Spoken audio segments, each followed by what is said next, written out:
Hi,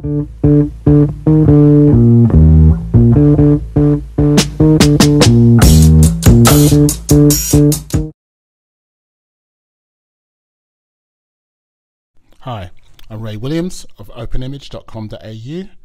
Just following through on part 2 of the raw converter part 2. Hope you enjoy this one. This is a short one, just an addition to the last one, just to go through a few of the points which I missed out on the last one. So here we go. So let's go into a raw file. Here we go. I'm going to open it up.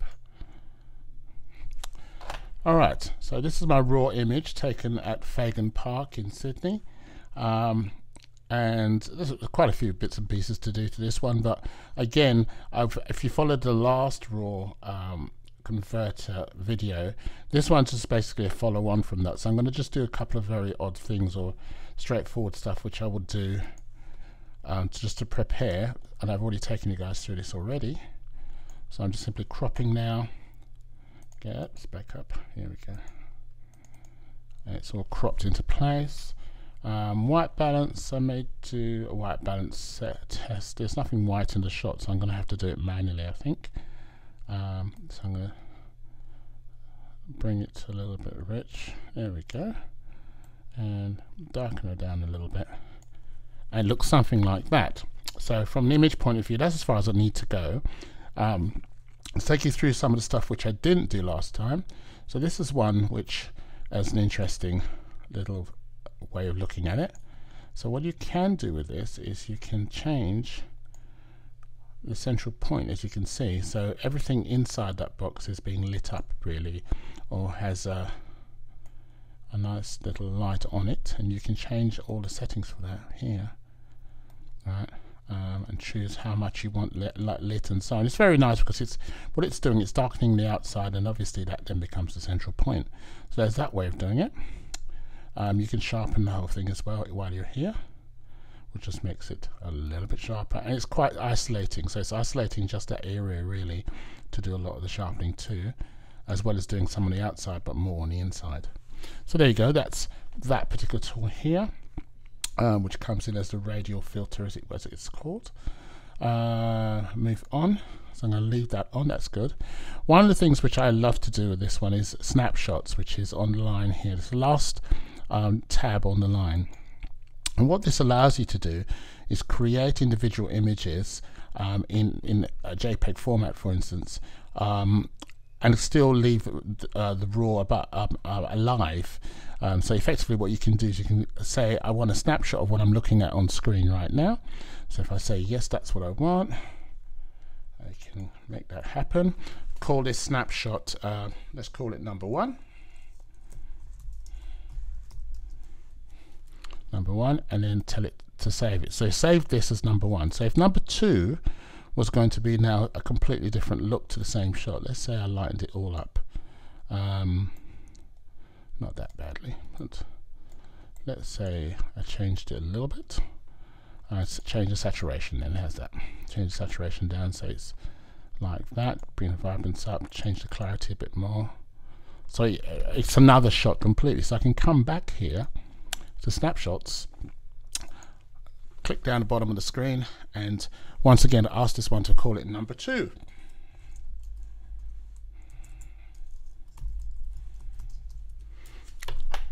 And let's give ourselves another one. So there we go, that's 1, 2. And now I can come in here, choose one of these, let's go with that one, and change the whole picture to grayscale. So now, as you can see, it's now black and white. I want to make sure that grayscale is a snapshot of that. So here we go, click on this, and let's say number 3. Okay, so right now I've got number 1, 2, and 3. All of them, same picture, still in RAW, right? But I can save them as separate imageries, which is lovely, right? So let's say I come in here and say save image. I can save it here, tell the extension to be a JPEG. I tell it where I want to save it. So at the moment it's going into a direction where I know exactly where it is. So I can say save that. and it'll go off and it'll tell me if it's finished when it finishes down here, and should be complete about now. Yep, that one's done. So now come number 2, save again in the same place, still leaving it as a JPEG, and take it to save. It's doing the same thing.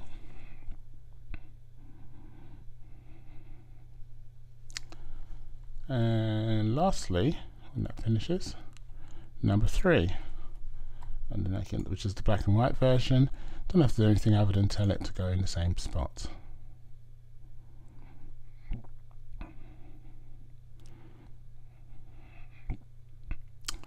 And that's about it. So when I come back out, and I'll show you when we get off the raw file, I can come back and see all 3 of these changes already in JPEG. So I can choose which one I want to use, or I may want a combination of all of them, of course, depending on how creative you want to get. So that's one thing. Last thing then on this whole video, which is quite useful, is this bit. So this is the workflow options. They've changed this a little bit, but what it does do is allow you to change the space, as in the workspace. So at the moment this is set at RGB or Adobe RGB.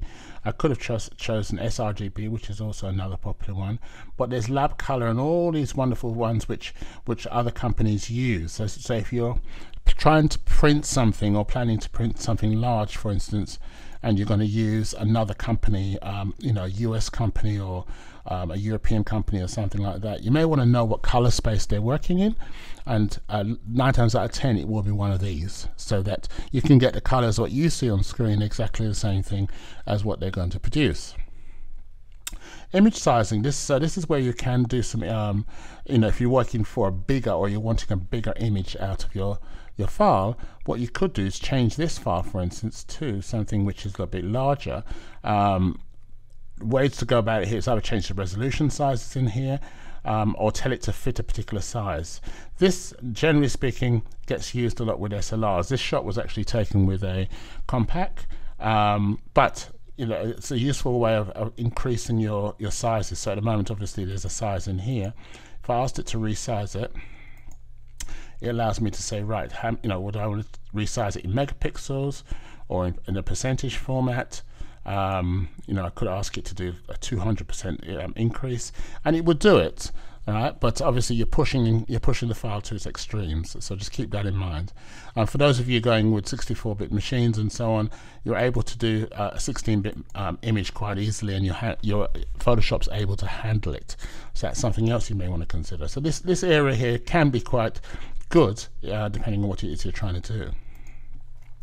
And that's about it. Oh, lastly, no, we've got one more, which was in here. Hang on, and I didn't cover it. Noise, I think I covered last week. So you've got noise reduction. If you do have, again, there's no noise in this shot, so there's no point in trying that. But if you do have noise problems, that's how you would eliminate them. I'm trying to find something here for you. Hold on. There, right. So this one is a lens correction. So from time to time you take an image for which the whole thing is, the aberrations, the chromatic aberrations is incorrect, and you've got wonky walls and all sorts of things like that. How you correct them is by enabling this. As you can see, this particular image taken with Nikon lens, it knows it was taken with Nikon lens. It knows that it was taken with a specific 35mm f2, right? And it's got all of that, so I could ask it to change the aberrations, but there's nothing in here to change. But if there was, then this is where you would change the look and feel. As you can see, that's moving around. If the aberrations was bad to start with, this one's not, right? But that's how you would get a better feel, as it were. The vignetting, sometimes again, lenses do give you vignetting around the edges. This is a 35mm lens which was on here, so there's no reason for there to be any kind of problems with it. But you have the availability to come and change things in here, which is what this is all about. So have a look at this. This is a good ideal way of making sure that your images look the way and proportionally the way you want them to look as well. Okay, as far as that is concerned, I think we've done all of it. This particular image I would probably sharpen a little bit more. Quite like the look of the hut itself. Colouring looks great. I would probably bring the saturation down slightly and vibrance down slightly. You don't need to have it very crazy green. A little bit up, a little bit up. There we go. And that would, I think, would complete my raw introduction for now. Obviously, once you've done this, you then say open image, which effectively will then take you into Photoshop.